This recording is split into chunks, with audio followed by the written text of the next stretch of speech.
Broadcasting from Hollywood, California, it's Grant's Rants, Hollywood Talk. We break down the highs, lows, and hangovers of this season's New York Housewives. Nene turns on Bravo. Ellen is exposed. Bravolebrites discuss race in America. Big Brother and Potomac Housewives return just in time for summer. And Mandy Slutsker rejoins the Rants.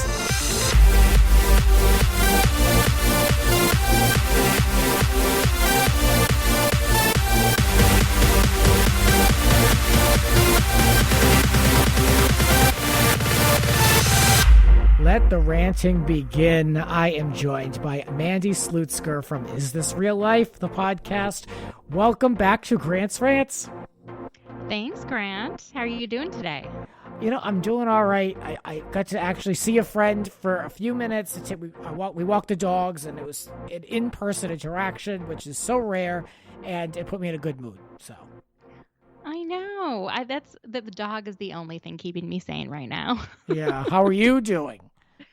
I'm doing all right. I am heading on a cross-state trip soon in a few days. I am going home to Minnesota, and we are driving, and we are taking every possible precaution and not stopping for food. So we'll see how all of this goes. That sounds like a hell of a lot to coordinate. It's a lot to coordinate, but my dad is getting married in the backyard with no guests, but still, we decided to, might as well head to Minnesota for the month of August. Why not? I can't tell you how many people I know have booked one-way trips out of here. Like, I don't know when I'm ever going to see anybody again. It's weird. But, I mean, I don't blame people. I mean, enough is enough. It's like just to stay so confined. I get it. It's important. But, I mean, it's like the summer months. You got to do something this year. So I get it. Yeah, but I know. Let's talk about the Real Housewives of New York City. I'm a little talked out about this just because I've been doing the rundowns. I was away last week, so I did both rundowns recently. But I want to get your thoughts because I know how much you enjoy RHONY.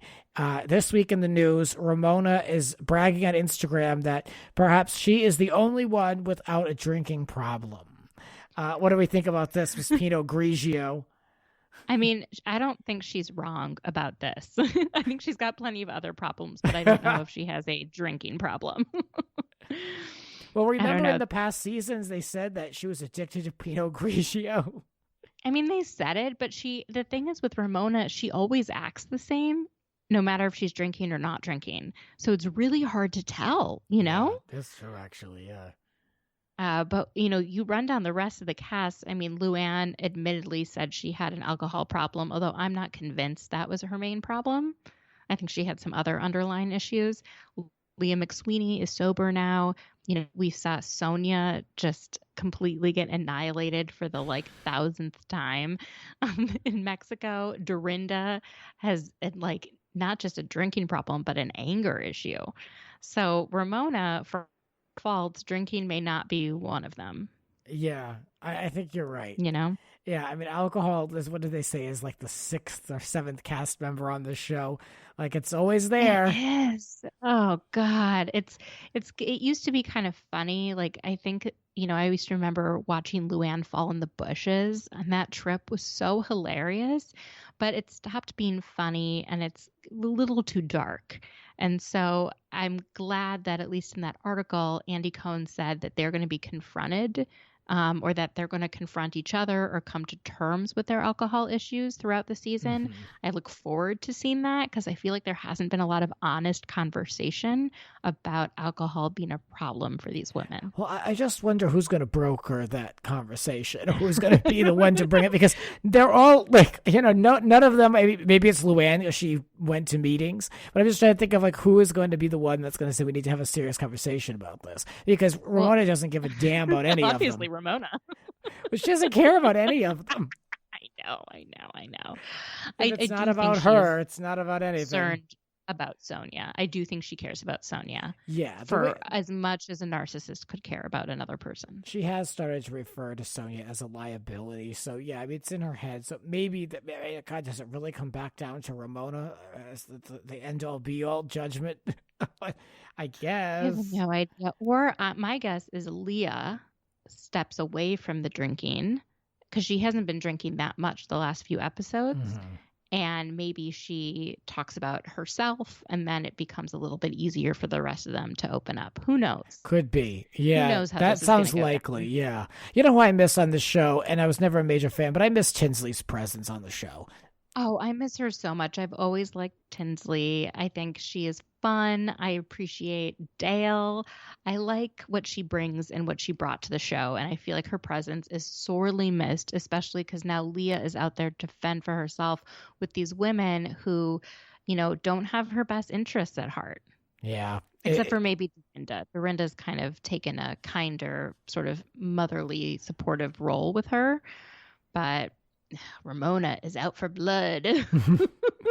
I do wish that Tinsley was on this Mexico trip. I don't know, or Tinsley or even Bethany, who I'm not the biggest fan of, but I've been enjoying this season without Bethany, but people online are still all about Bethany. They've begged her to come back. She made it very clear she is not coming back in no uncertain terms. And I was kind of like, at this point, like, just let it go. Let it go. She's on to such bigger and better things. She slammed the show. She slammed the network. They're not going to roll the red carpet out for her, I don't think, at this point. So just, let it go. Plus, we need her to run FEMA once Joe Biden becomes president. Yeah, can she take on a role? I mean, at least we know that she'll get the job done. I'm serious. I really think that, if, I think she could run FEMA. She did such a good job with the Be Strong Foundation and all the work that she did in Puerto Rico. She was able to get there before the U.S. government and before the military. I mean, come on, let's give her some credit. Let's put her to work in something that really, really matters. She deserves a big role like that because she's a straight shooter. She can get it done. She knows money. She's not going to put up with any BS from anybody. She's a perfect candidate for someone in a position of power like that. I like that. Totally. That's what I want for her future. Yeah, skip HBO Max. Help everybody. I don't need you on that. We need you. The world needs you. Exactly. Yeah, let's get her running. Yeah, we need a bigger purpose for her than just that. So I agree. What else is happening? August 5th, the Real Housewives of New York City reunion is taking place in person, which I appreciate. It's going to be recorded on Long Island with a minimal crew. Now, this makes me nervous. Everything that's being done in a studio is done with a minimal crew. Now, for someone who works in production, there are people that stand around, but they all do serve a purpose. There's no looky-loos, really. There's no one that's being paid on the production payroll that's just there to hang out. So, once these jobs go away, how do we know they're going to come back? So that makes me a little nervous that we're seeing these jobs. They're not so essential to the production. Yeah, no, I know. I hope all these jobs come back. I'm wondering, since they mentioned that they plan to test all of the women and everyone who's on set for COVID, if they're only able to procure a certain number of tests, and they're only allowed to have a certain number of people in the building where they're filming, because there still are capacity issues going on. So that was my thinking. It was like, okay, they're going to probably test every single one of the women, Andy, all of the production crew, and they can't do that for a huge, massive crew. Right. So, well, they're going to be able to scream at each other from 6 feet apart. The 6 feet apart thing, I know why it's 6 feet apart, because the large droplets that that come out of your mouth when you speak and sing and all that usually don't go farther than 6 feet, and then they kind of drop because they're heavier. But the latest science is showing that COVID is also spread through smaller droplets, aerosols, and those stay in the air and they circulate with the air conditioning. And so that's why so many people have been getting sick indoors. It's not that they're just so close to people, it's that they're these droplets that circulate. And if you have recirculated air and the air doesn't go out and then come in from the outside, the way that it does on a plane or in a hospital, the lack of filtration in poorly ventilated settings is really what caused so many people to get sick. So I'm glad that they're all getting tested. But the 6 feet thing is, I think it just is performative. I think it makes people feel better. I don't know if it really helps as much as as we think it does. Yeah, I remember seeing something on YouTube about there was a restaurant that had bad air conditioning, and I saw that they did a whole like graphic thing about the droplets being recycled, and yeah, oh my god, it's just frightening. I can't handle another thing, Mandy. I can't. I know. I'm sorry. I don't know. Let's change subjects. Nene Leakes. Oh, God. Why do we have to talk about her? She's turned on Bravo, it seems, officially. We talked about this previously. She got that show over on E! I don't even know what it's about. Don't really care. But, after years of collecting a check and Bravo TV making her a household name, now she's got to be shady. This woman terminates every relationship in her life at one point. Yep. Here, now it's Andy's turn. Now it's Bravo's turn. And you just don't mess with the hand that feeds you. I get some of the arguments she's making, which we'll get into, but there's a way you can do it. Like, I haven't always enjoyed my employer, but I mean, I'm careful. I'm very careful with my words. Yeah, I mean, Nene is a textbook malignant narcissist, and she was so charismatic and so funny and so quick-witted that we kind of let the narcissism go, because which housewife isn't on the narcissism scale? But she has let it go way too far, and it's kind of sickening to watch. Oh, I agree. I talk about it all the time on the show. Listeners, longtime listeners, especially back from the AfterBuzz days, knows that I can't handle these people with these big egos, these nobodies with these big egos. And Nene was one of the first. Remember her on Celebrity Apprentice? She quit. She went to Donald Trump's office and quit. Then she had that show, The New Normal. She thought she was outrageously huge because she was on a primetime sitcom. That turns me off immediately. The ego. Oh my God, that show. So Andrew Reynolds, when he was on Bitch Sesh, he told a story about when he was doing press with Nene, and press was asking her, what's the show about?